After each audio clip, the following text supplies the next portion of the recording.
A veces las montañas matan rápido, a veces lento.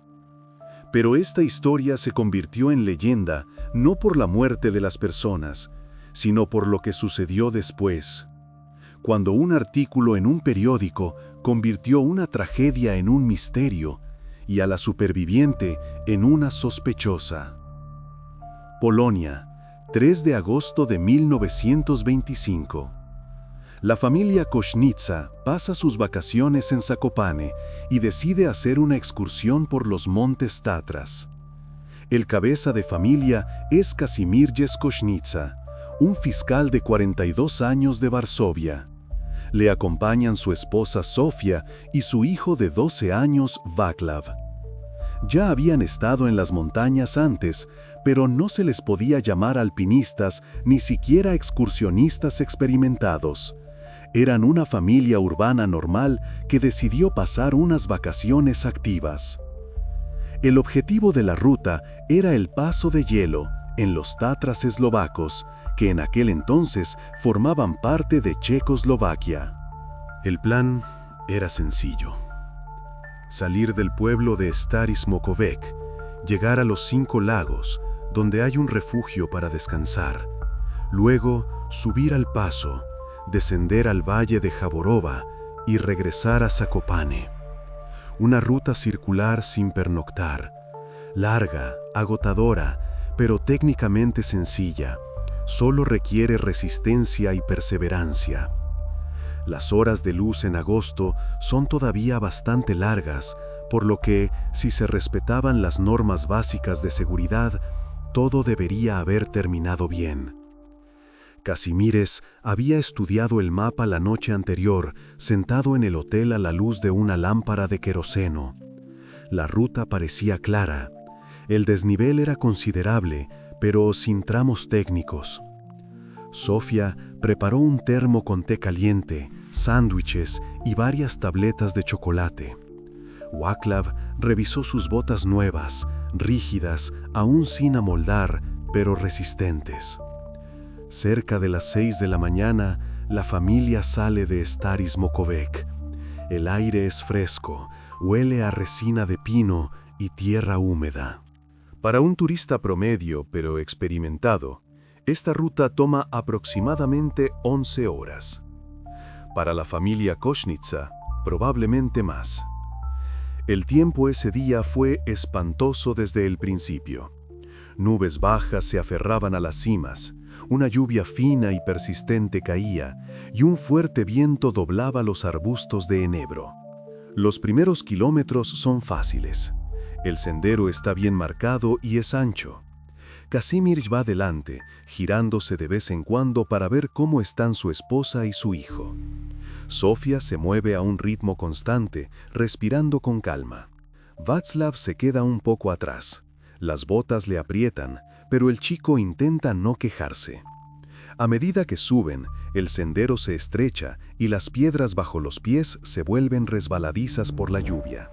Hacia las 11 de la mañana, la familia llega al refugio Rijo Bachata, el punto desde donde comienza el asalto al paso de hielo.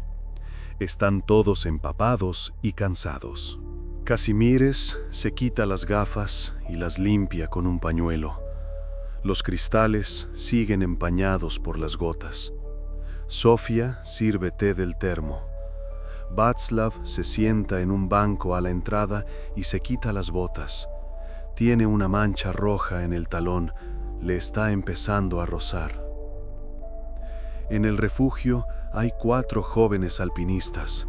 Acaban de bajar de las montañas y ahora esperan a que mejore el tiempo para volver a Zakopane. Su ruta de regreso planificada era la misma que la de la familia Kośnica, a través del paso de hielo. Los chicos están sentados junto a la estufa, secando sus calcetines y bromeando. Sobre la mesa hay un mapa, mosquetones y un rollo de cuerda. Estos alpinistas son Jan Alfred Szczepanski, de 23 años, alto, fibroso, con rasgos afilados. En el momento de los hechos llevaba solo 2 años practicando el alpinismo, pero en el futuro se convertiría en un escalador famoso y participaría en numerosas expediciones en los Tatras, los Alpes y los Andes. Su hermano, Alfred Szczepański, de 17 años, también principiante, es más silencioso y cauteloso. Stanislav Zaremba, de 22 años, es, a pesar de su edad, el más experimentado del grupo. Corpulento, de hombros anchos, acostumbrado a asumir la responsabilidad. Y por último, Richard Wasserberger, de 21 años, alpinista principiante y estudiante de la Facultad de Filosofía de la Universidad Jagellónica. Él resultó ser el más sociable. Rápidamente entabló conversación con la familia Košnitsa, les preguntó sobre sus planes y les ofreció té caliente de su taza. Casimir comprende que la parte más difícil del camino está por delante.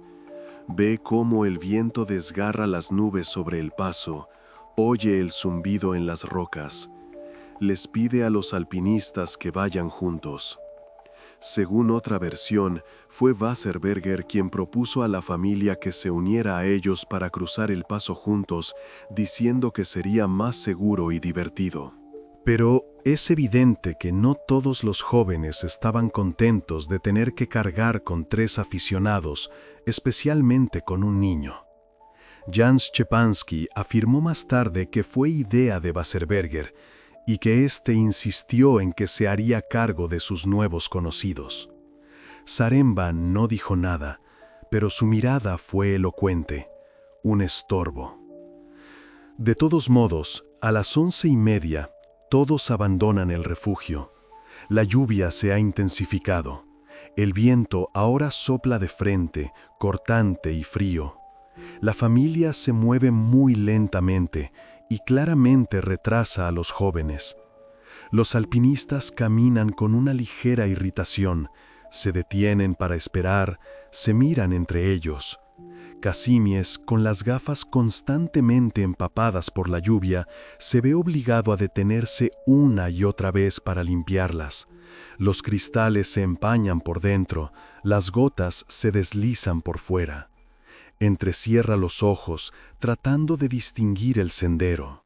Sofía se mantiene cerca de su hijo, sujetándolo del codo cuando las piedras bajo sus pies se vuelven especialmente resbaladizas. La lluvia arrecia, el sendero se convierte en un torrente. El agua fluye por las rocas, formando pequeñas cascadas. Václav resbala, se agarra a una piedra y se raspa la palma de la mano. Sofía saca un pañuelo y le venda la mano al niño.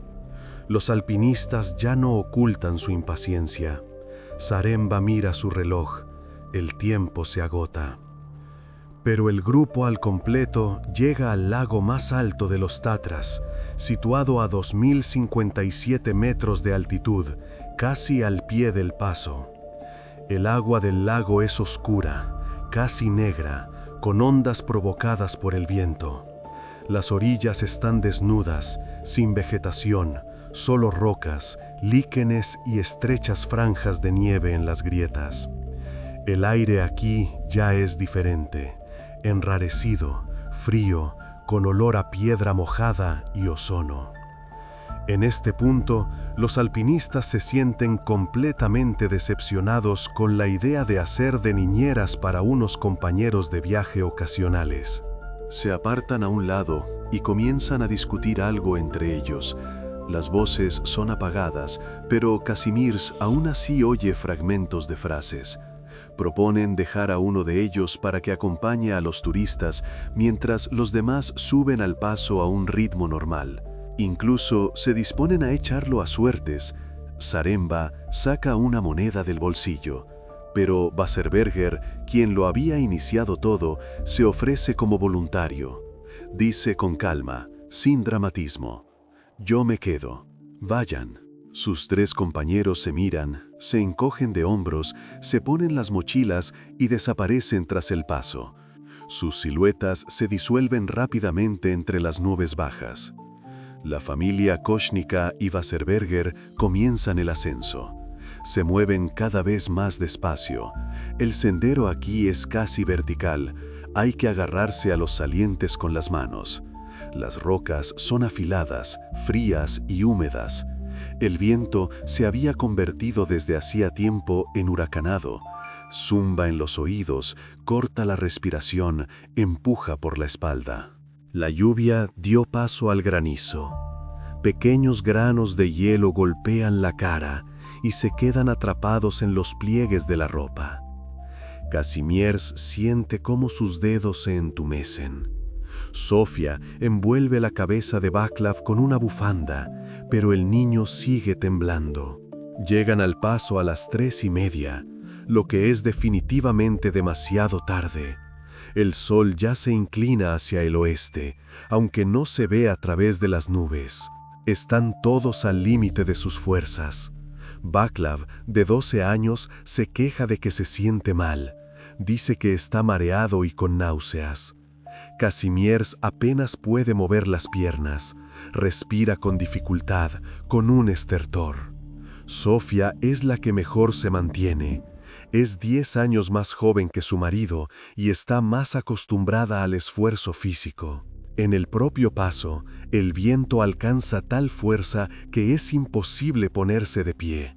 Tienen que arrastrarse literalmente, aferrándose a las rocas para no ser arrastrados al abismo. Wasserberger grita algo, pero no se entienden las palabras. El viento lo ahoga todo. Señala hacia abajo, como diciendo que hay que descender, que allí estará más tranquilo. Con la esperanza de que realmente sea más fácil respirar abajo, intentan abandonar el paso lo más rápido posible. El descenso es empinado y resbaladizo. Las piedras bajo sus pies se mueven y caen con un ruido sordo.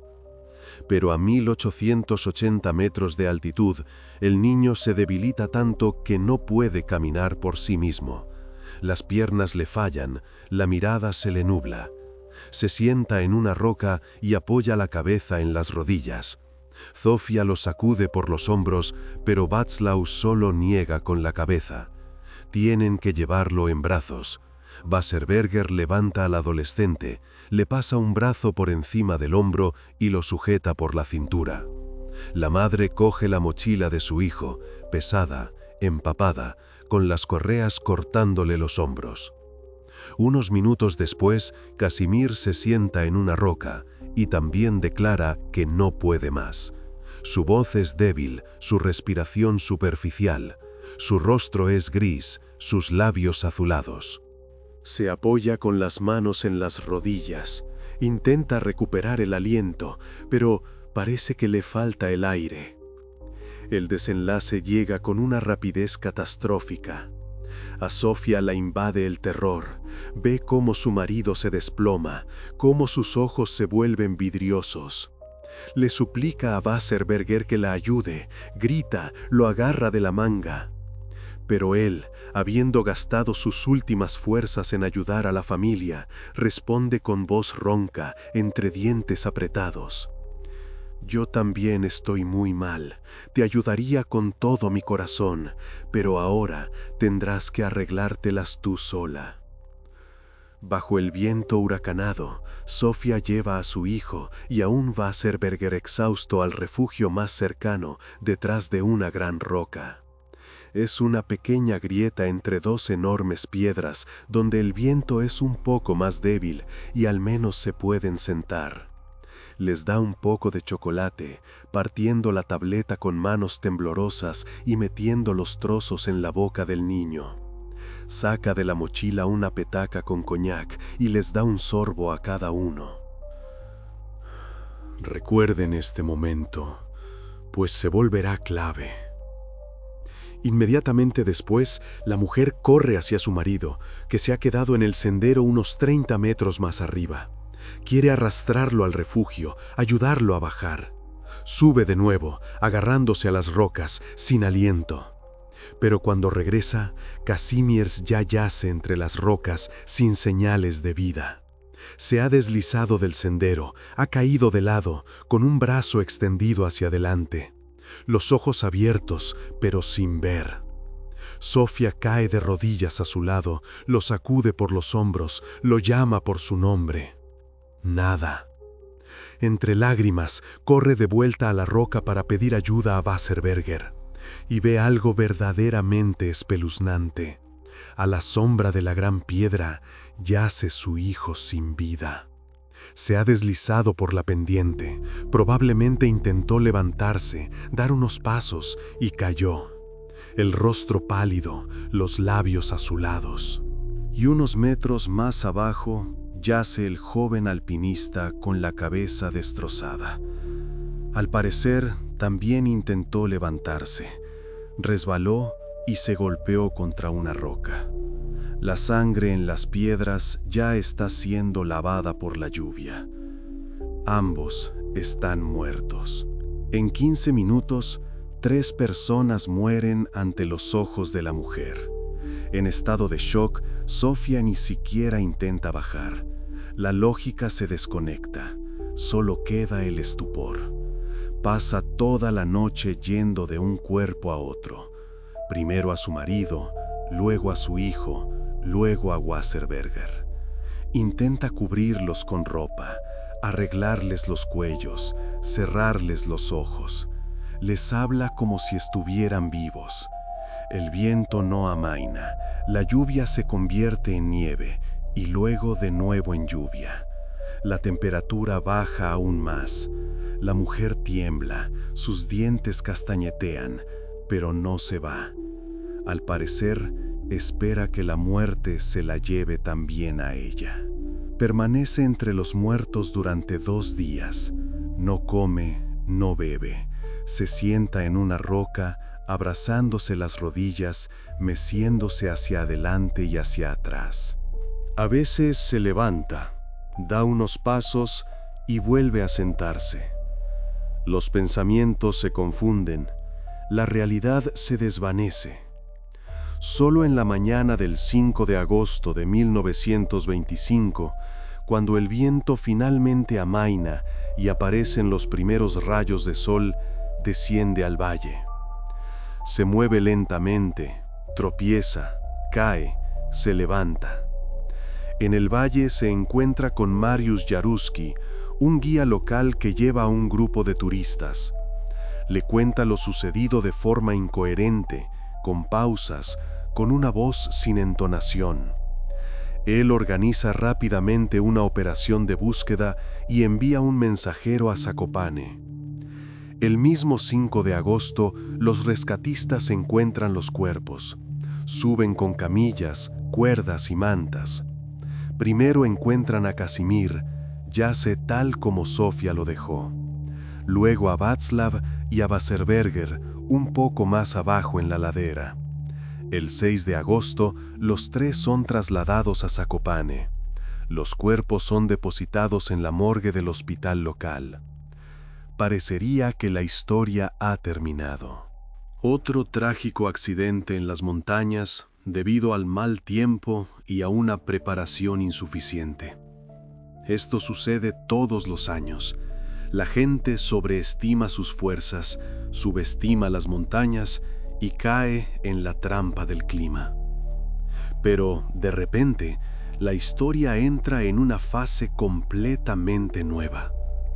El 8 de agosto, es decir, un día después de bajar los cuerpos, aparece en un periódico polaco un artículo titulado «3 nuevas víctimas de los Tatras», corto, de 1/4 de página, sin fotografías. Dice algo así: hoy ha llegado la noticia desde Zakopane de que en el paso de hielo, en el lado checo, el fiscal del Tribunal Supremo Kośnica, junto con su hijo y un desconocido, han sido víctimas de las montañas. Fueron encontrados muertos. Aún no se ha aclarado si la muerte se produjo por una caída o por congelación. Faltan detalles. Ni siquiera se menciona el nombre de Wasserberger. Y este es un detalle muy interesante. No está porque sus compañeros, que bajaron a Zakopane, no informaron de su desaparición, a pesar de que el chico llevaba varios días ausente. Regresaron a la ciudad, alquilaron una habitación de hotel, se cambiaron de ropa seca y guardaron silencio. Quizás esperaban que Wasserberger bajara por su cuenta, quizás simplemente no sabían qué hacer. El 8 de agosto se publica otro artículo donde ya aparece el nombre de Wasserberger y se menciona su condición de estudiante. Y se dice que la esposa del fiscal, por una feliz casualidad, evitó el destino de su marido. El tono es neutro, sin insinuaciones. Pero el artículo clave sale el 11 de agosto. Se titula así: El misterio de la muerte de 3 personas en el paso de hielo. La opinión pública exige una aclaración exhaustiva de este asunto. Ya el título es intrigante, no tragedia, sino misterio. No accidente, sino exige una aclaración.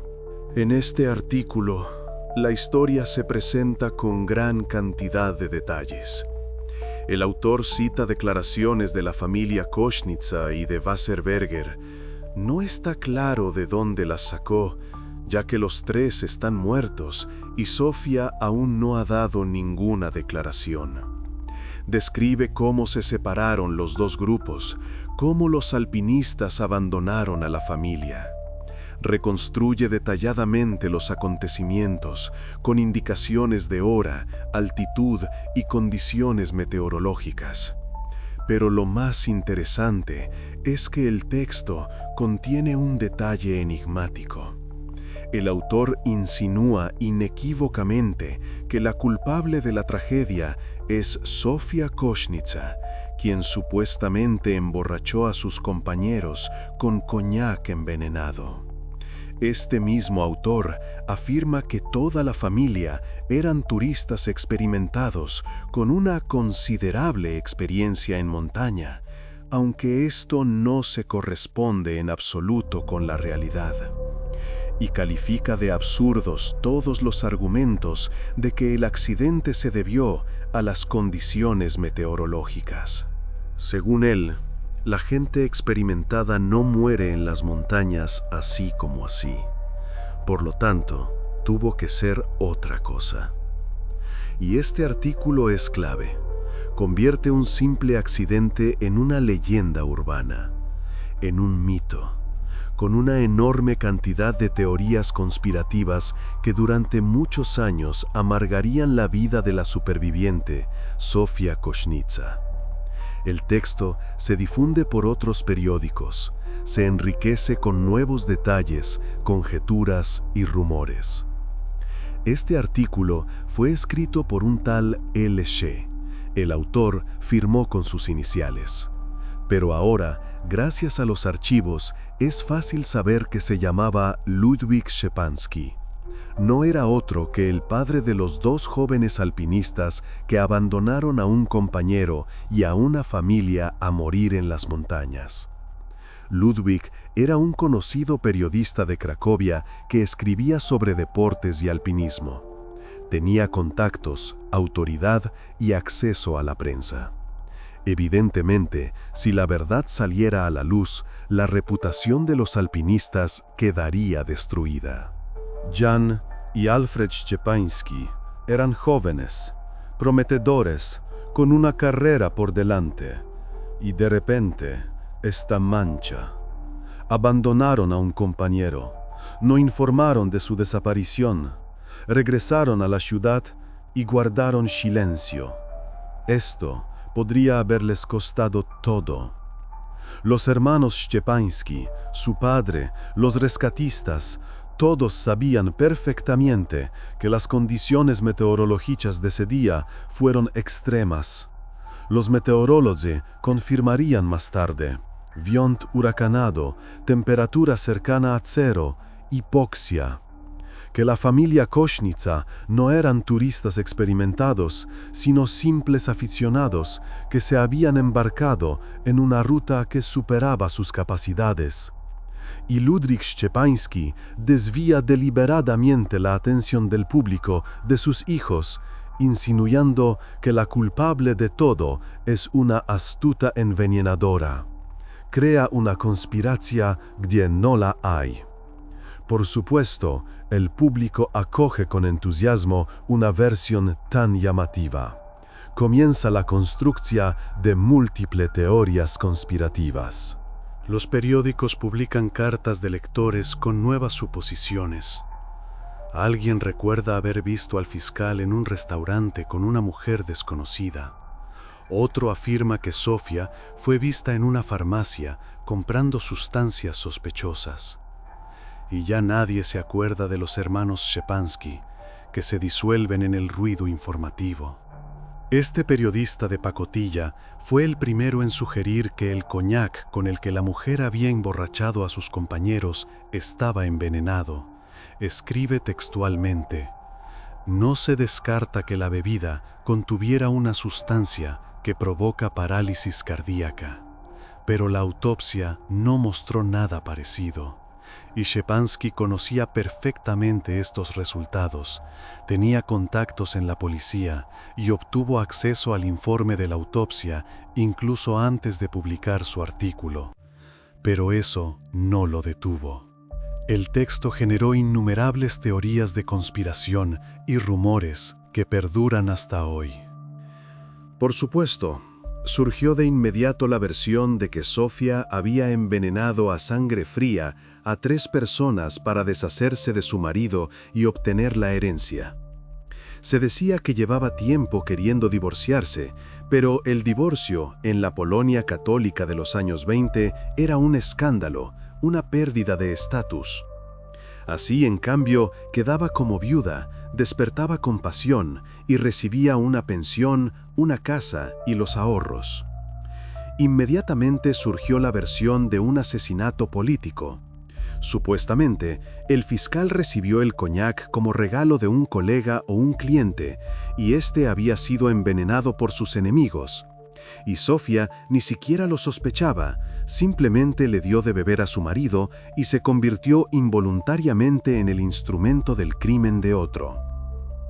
Esta versión fue apoyada por quienes conocían los casos de Casimir. Efectivamente, llevaba varios procesos de alto perfil y se había ganado enemigos. Y muchas otras versiones, hasta las más místicas y descabelladas. Alguien habló de una maldición de las montañas, de los espíritus de los Tatras que no toleran a los extraños. Otro afirmó que en El Paso hay una zona anómala donde la gente pierde el conocimiento y muere sin causa aparente. Un ocultista incluso escribió un artículo sobre cómo la familia Kośnica había violado una antigua prohibición y había sido castigada por fuerzas superiores. Pero volvamos a 1925. La autopsia se realizó el 6 de agosto, al día siguiente de que los cuerpos fueran llevados a Zakopane. La llevó a cabo el doctor Marian Sakiekes de Cracovia, un experimentado médico forense que llevaba años trabajando con cuerpos de alpinistas. Esta es su conclusión, citada casi textualmente. La muerte de los 3 no fue causada por las consecuencias de acciones violentas de terceros. En particular, no fue resultado de un envenenamiento. El análisis de sangre, del contenido del estómago y de los órganos internos no reveló la presencia de ninguna sustancia tóxica. La causa de la muerte, según escribe el médico, fue una parálisis cardíaca resultante del agotamiento por las dificultades de la caminata en condiciones meteorológicas muy desfavorables. Además, en los corazones se observaron cambios anatómicos que predisponían a tal desenlace. Cada uno de los fallecidos tenía el corazón considerablemente agrandado y se detectaron graves defectos en el sistema circulatorio. Casimir tenía las paredes del corazón engrosadas y las válvulas funcionaban con irregularidades, signos típicos de insuficiencia cardíaca crónica. También sufría problemas de estómago y vesícula biliar. En la autopsia se encontraron lesiones ulcerosas e inflamación. y a Ohuacla se le detectó tuberculosis en fase activa. Los pulmones presentaban múltiples focos de lesión, lo que explica su dificultad para respirar y su debilidad. Y también problemas cardíacos, un defecto congénito del que sus padres posiblemente no tenían conocimiento. El médico continúa. La fatiga del músculo cardíaco ocurrió simultáneamente con la fatiga de los músculos de las extremidades y el tronco. El organismo agotó todas sus reservas. En condiciones de hipoxia, hipotermia y esfuerzo físico extremo, el corazón simplemente se detuvo. Concluye que incluso la muerte de Wasserberger, un hombre joven y físicamente fuerte, no es extraña en tales condiciones. La exposición prolongada a un viento huracanado, la falta de oxígeno, la hipotermia, el estrés, todo esto podría haber provocado un paro cardíaco incluso en una persona sana. Especialmente porque el señor Wasserberger cargaba a un adolescente, lo que multiplicó la carga. Y hay que decir que las condiciones meteorológicas de ese día fueron realmente terribles. Las observaciones de la estación meteorológica de Zakopane indican que la velocidad del viento en altura pudo alcanzar los 120 kilómetros por hora, un huracán fortísimo, comparable a las tormentas tropicales. La temperatura del aire bajó a 0 grados y con la sensación térmica por el viento se sentía como -15. Los turistas iban con ropa de verano, chaquetas ligeras, camisas de algodón. Recuerdo que era agosto y no esperaban tales condiciones. Esto es lo que opina el meteorólogo Apollonius Sustival, que más tarde fue llamado a la investigación. Pudo haberse formado una zona de vacío que se produce con vientos tan fuertes. El aire es como succionado fuera del huracán, lo que dificulta la respiración. Esto provoca hipoxia, privación de oxígeno y un rápido deterioro del estado general. La persona comienza a asfixiarse, el corazón late más rápido, pero sigue sin haber suficiente oxígeno. Se produce el pánico y luego la pérdida de conocimiento. El Paso de Hielo es un lugar único desde el punto de vista meteorológico. El viento del oeste no encuentra obstáculos aquí. Todas las cimas al oeste son más bajas que el paso. Esto crea el efecto de un túnel de viento. Además, en las crestas dentadas, el viento más fuerte sopla en las grietas y pasajes estrechos, donde adopta forma de embudo y se acelera aún más. Incluso los alpinistas experimentados evitan este paso con mal tiempo. Descender tampoco ayuda mucho. El valle es una gran cuenca a través de la cual el viento sopla sin obstáculos.